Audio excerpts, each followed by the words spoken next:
The lines were long at author Dan Buettner's book signing, held in front of the Randall Visitor Center. The book is called The Blue Zone and features the Adventist community right here in Loma Linda. In the following interview, Dan Buettner comments on the relationship between longevity and spirituality.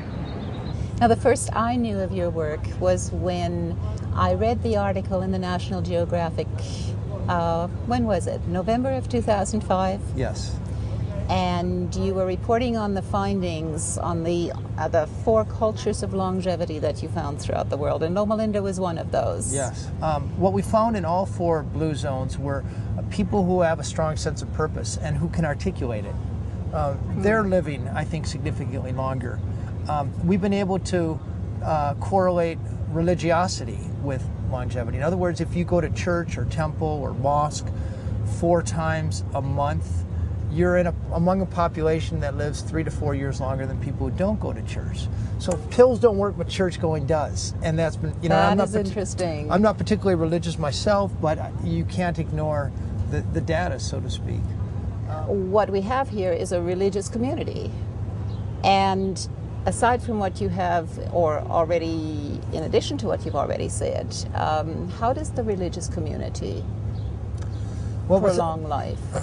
Well, I think there are 3, possibly 4 explanations. When you take the time to belong to a spiritual community, and I think the Advent is particularly strong because it's a 24-hour weekly commitment. Yes, it is. A sanctuary in time. I love that. Randy Roberts coined that phrase, or he shared it with me anyway. We know that stress speeds up the aging process. It releases chemicals into the bloodstream that's hard on your joints, betters the chance of having cardiovascular disease and cancer. If you have this scheduled once a week, maybe it's an hour, maybe it's a day, where you're focusing on your God, or just slowing down and thinking about something other than the din and confusion of everyday life, focusing on your family, I think that's a particularly nice component of the Sabbath practice. Taking nature walks, hanging out with your friends. You're much less likely to engage in risky behaviors when you're part of a religious community. You have a social network around you that supports you both metaphorically and physically.